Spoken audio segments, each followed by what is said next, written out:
வணக்கம். உங்களோடு பேசிக் கொண்டிருப்பவர் உங்கள் அன்பின் முனைவர் ரத்னமாலா புரூஸ். இன்னைக்கு நான் இதை பத்தி பேச வந்திருக்கேன் அப்படின்னு சொன்னா, முதலமைச்சர் விஜய் அவர்கள் நடிகர் திலகம் சிவாஜி கணேசனின் நூற்றாண்டு விழாவை ரொம்ப சிறப்பா பண்ணி தர்றதா நடிகர் பிரபு அவர்கள் கிட்ட சொன்னதா அவரே சொல்லியிருக்காரு. ரொம்ப சந்தோஷமான விஷயம் இல்லையா?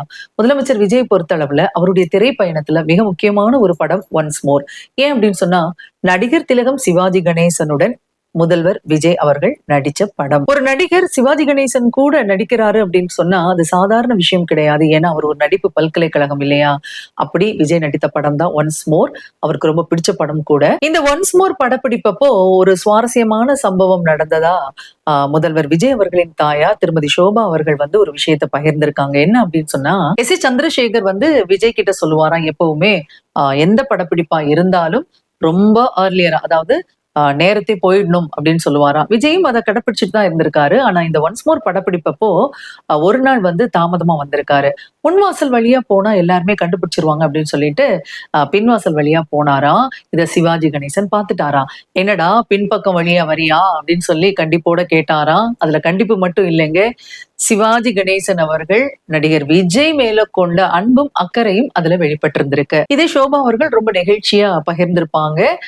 விஜயும் கூட பின்னாள்ல அந்த சம்பவத்தை நினைவு கூர்ந்ததா சொல்லப்படுது. அதுக்கப்புறமா என்னாச்சு, காலம் ரொம்ப வேகமாவே உருண்டு போயிருச்சுங்க. நடிகர் திலகத்து கூட நின்று நடிப்பு கலையை கற்ற அந்த இளம் நடிகர் இப்போது முதலமைச்சர் அப்படின்ற ஒரு உயர்ந்த இடத்துல அமர்ந்திருக்காரு. இதற்கு நடிகர் திலகத்தின் ஆசிகளும் ஒரு காரணம் அப்படின்னு சொன்னா நிச்சயமா அது மிகை கிடையாது.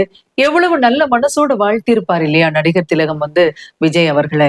இன்னைக்கு அவர் இவ்வளவு ஒரு உச்சத்துல போய் உட்கார்ந்துருக்காருன்னா அந்த நல்ல மனசுடைய பாராட்டும் ஒரு காரணமா நிச்சயமா இருக்கும்.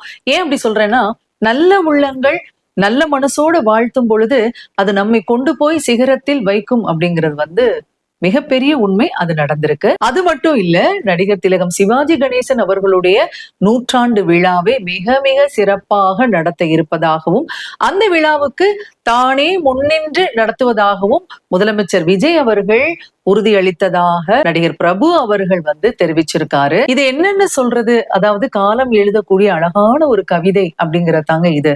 ஏன்னா மரியாதையாலும் நன்றி உணர்வாலும் உருவான ஒரு உறவு இன்னைக்கு இவ்வளவு பெரிய காரியத்தை செய்யுது அப்படின்னு சொன்னா, இறைவனுக்கும் காலத்துக்கும் நாம் மிகப்பெரிய நன்றியை உரித்தாக்கி கொள்ள வேண்டும். இந்த நேரத்துல சிவாஜி கணேசன் அப்படிங்கிற மாபெரும் கலைஞனுக்கு எடுக்கப்பட இருக்கக்கூடிய இந்த நூற்றாண்டு விழா அவருடைய புகழுக்கு ஒரு சிகரமாக அமையும் அப்படின்னு சொன்னா நிச்சயமா அதுல எந்தவித சந்தேகமும் கிடையாது.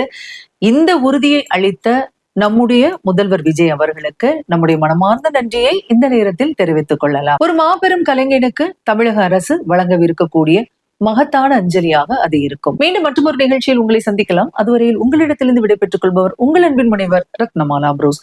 தொடர்ந்து இணைந்திருங்கள். இது உங்கள் தமிழ் சேஃபம். இது 8 திக்கும் எதிரொலிக்கட்டும்.